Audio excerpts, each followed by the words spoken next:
Merong dinala dito sa atin guys na isang TV. LG ang tatak. 55 inches. Ang issue niya is nagbi-blink yung display. Nagbi-blink. Kumukurap-kurap. Ganyan kalaki. Ngayon, bubuksan natin para malaman kung ano ang sakit niya. Let's go. Kung bago ka sa channel ko, please subscribe.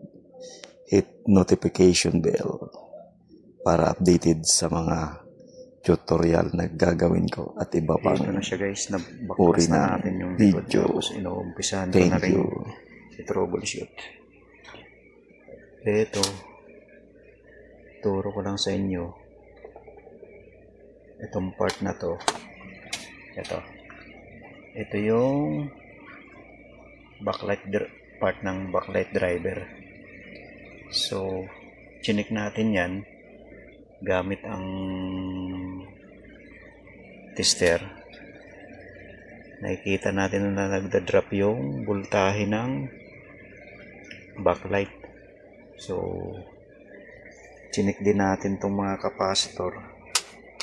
Pero, as usual, good lahat. Susunod natin gagawin, dito na tayo mag-check. Gagamit tayo ng backlight tester kung sira nga ba talaga yung backlight ng TV na to. So, update lang guys mamaya kung ma-check na natin. Ito pala yung pinaka motherboard niya. Meron siyang T-con at ito, napakalaki ng power supply niya. Ayan. Ngayon guys, susubukan natin i-test yung backlight nito gamit ang backlight tester. Ayan siya, backlight tester. Tapos ito yung papunta ng backlight galing dito sa part na to.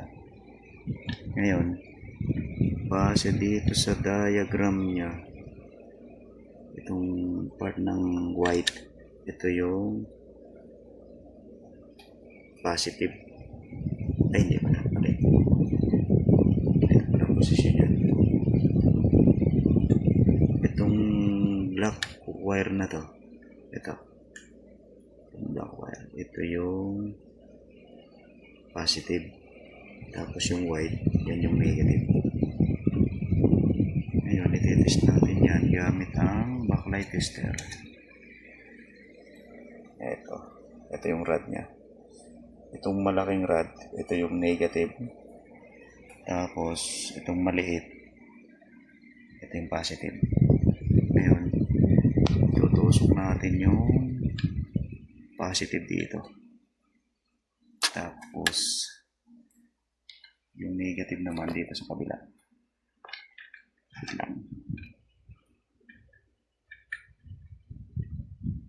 Positive, tapos positive, dumodulas. Ano ba yan?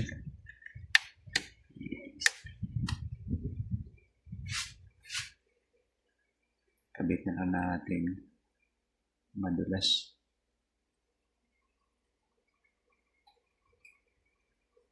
Positive, negative.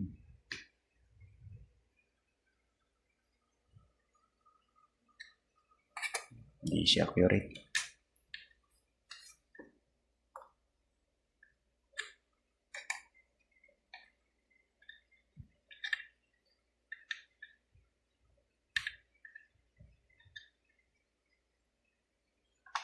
Ito, positive.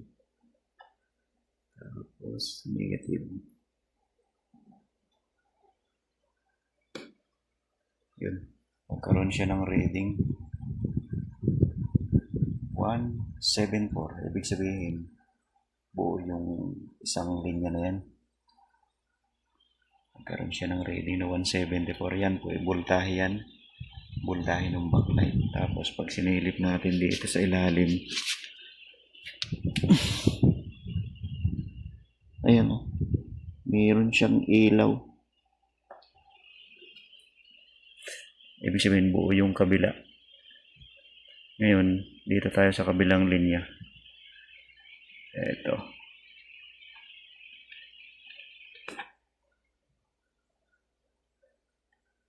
Ito saka ito. Ayun, wala siyang reading. Ibig sabihin, sira yung kabilang linya. Ngayon, itong linya na to, ito yung open, wala siyang reading. Tapos, itong linya na to, ito yung umiilaw. Ayan, babaklasin ko ngayon yung frame nito para makita yung backlight sa loob.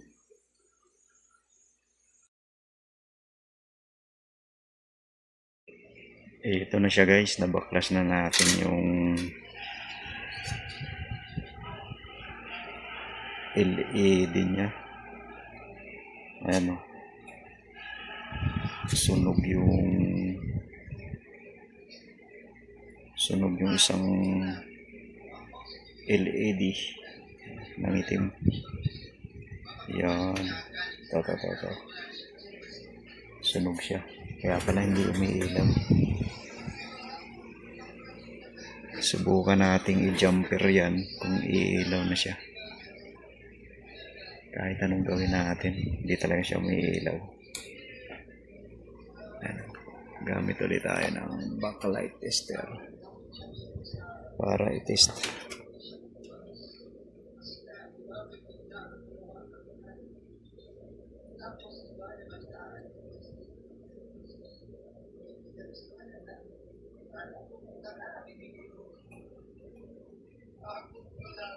Tayo mag-focus.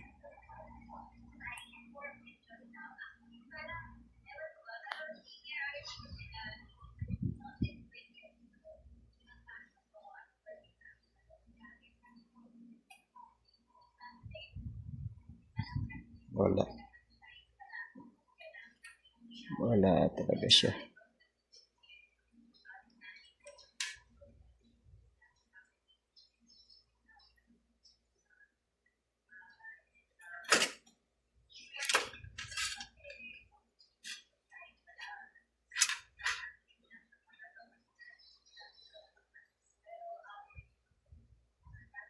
Yun. Oh. Pag ginamp natin dito guys, dito, pag nilampasan natin yung isang, ito, yung sunog, may ilaw siya. Ayan o.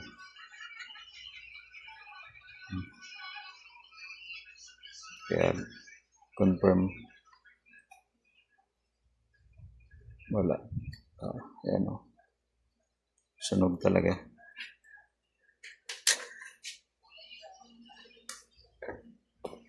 At dumating na nga yung inaabangan natin na gamit para dito sa ginagawa nating TV. Ito po yung luma na may damage. Ayan po yung damage niya. Ginawan ko ng paraan kaso hindi umubra. Pero nagpabili tayo. Actually nakakabit na siya. Bago na po yan. Replacement po yan. Replacement na backlight. Sana tumulan. Simpulan ko lang guys. Tapos itatry ko kung okay na ba yung kuha natin. Kung okay na yung ginagawa ko. Para maibalik na natin sa may-ari. Ayan. Ito yung pinagpalitan natin. Ito yung stock na backlight ng LG. Actually, itong replacement na to, meron pa po tayong ginawang parang konting modification lang kasi hindi siya talaga kasya. Ginawa lang tayong konting modification. Pero konti lang naman. Ayan. Para natin. So, try ko munang kung siguro to. Tester ng backlight tester. Kung tama ba yung polarity. Let's go. Ayan na siya guys. Ito yung backlight tester. Tapos, ito yung test point. Ayan o, may ilaw na siya. Ayan. Kung nakikita nyo, maliwanag yung likod. Ayan. Backlight po yan. Sabihin gumagana. Nice. Yan na po guys. Na-assemble na natin yung pinakailalim ng screen. Ayan. Na balik natin ng parehas. Ang last natin na ilalagay itong napakalaking screen na mismo. Okay, let's go. Iyan na siya guys. Nabuo na natin yung frame. Ang gagawin na lang natin, lalagyan na lang natin ng tornilyo itong paikot na to. Kasi may mga tornilyo na maliliit. Tapos ilalagay na natin yung board. Ayan, malapit na matapos guys. Yan na po guys. Yan na po siya guys. Nabuo na natin. Ayan, gumagana na. May ilaw na yung backlight. Hindi na siya nagti-flicker. Mayroon siyang kaunting dito sa baba. Yan ay hindi ko masusolusyonan kasi hindi tayo masyadong expert sa mga ganyan. Ayan. Okay naman yung kanya. Walang flickering. Okay. Thank you. Ito na siya guys. Hindi na siya nag-flicker. Wala nang kumukurap-kurap. Okay na. Nice. Legit yung backlight.